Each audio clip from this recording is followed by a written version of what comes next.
हम में से बहुत से लोग ये अच्छे से जानते हैं कि उन्हें किसी भी चीज को अचीव करने के लिए न केवल हार्डवर्क जरूरी है बल्कि औरों से ज्यादा एफर्ट तुम्हें सक्सेसफुल बनाता है। वो लोग जिन्होंने कुछ बड़ा अचीव किया है, जिन्होंने कुछ एक्स्ट्रा ऑर्डिनरी कर दिखाया है, वो अपॉर्चुनिटी उसे ही बनाती है जहाँ सबको डर और इम्पॉसिबल लगता है, क्योंकि वही तो वो चीज है ना जहाँ कंपटीशन कम है और जो है उनका बिलीफ डगमगाया हुआ है। देखो, मेहनत मेहनत ही होती है, उसे मजे मजे में पूरा कर दो या फिर उस जर्नी को एंजॉय करते हुए चलो। ये सब सुनने में अच्छा लगता है और शायद टेम्परेरी मोटिवेशन भी दे तुम्हें, लेकिन प्रैक्टिकल लाइफ में सब इसका अपोजिट होता है दोस्त। मेहनत और जी तोड़ मेहनत में कभी मजा हो ही नहीं सकता। ये कड़वा सच है लेकिन सच है, क्योंकि हार्डवर्क का मतलब ही यही है कि तुम खुद को झोंक रहे हो उस काम में, और न केवल झोंक रहे हो बल्कि आने वाली मुसीबतों से लड़ भी रहे हो। अब तुम्हारी जी तोड़ मेहनत न रुके, कम से कम उसे अचीव करने तक तो बिल्कुल ना रुके। इसके लिए तुम्हें 2 से 3 बातें समझनी बहुत जरूरी है दोस्त। सबसे पहले तो किसी भी इंसान की मेहनत कम होते चले जाने के मल्टीपल रीजंस हैं, जैसे नेगेटिविटी, बोर हो जाना,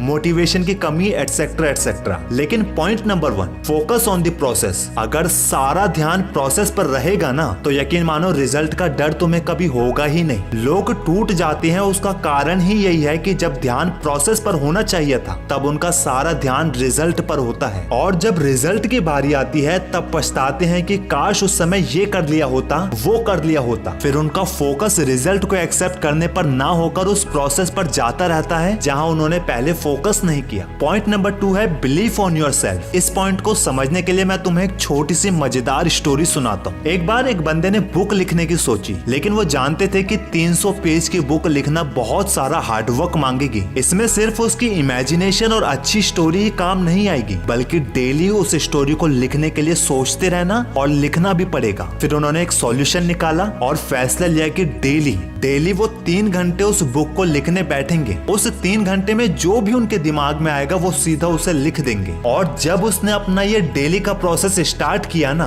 तब उसने दोबारा अपने शब्दों को चेक भी नहीं किया। वो उस प्रोसेस में इतने फोकस्ड हो गए कि उसने अपनी स्टोरी को दोबारा तक नहीं पढ़ी। वही बुक आज जेम्स बॉन्ड की स्टोरी के नाम से जानी जाती है। मैं हमेशा कहता हूँ कि बिलीफ की ताकत तो गलत को भी सही कर देती है, बशर्ते तुम उस पर पूरा यकीन तो करो। तीसरा है अनकंफर्टेबल में खुद को कंफर्टेबल रखना सीखो। जब तुम अनकंफर्टेबल में रहने की आदत डाल लोगे, वो प्रोसेस तुम्हें लेजेंड बनाएगा दोस्त, क्योंकि डिस्कंफर्ट असल में तुम्हारे लेवल को इनहांस करता है। दोस्त, हम इंसानों की फितरत है कि जैसे ही हम थोड़े से कंफर्ट से बाहर आ जाते हैं तो लोगों को एंजाइटी होनी शुरू हो जाती है, लेकिन अपनी फितरत को ही धीरे धीरे बदल देना, यही तो कला है जनाब महान बनने की। लास्ट में यही कहूंगा, दर्द होता है सहो, रोना आ रहा है रो लो, दिल टूटा है टूटने दो, चाहे कुछ भी हो, लेकिन तुम्हारी मेहनत नहीं रुकनी चाहिए। वीडियो अच्छी लगे तो चैनल को सब्सक्राइब करके बेल आइकॉन जरूर दबाना।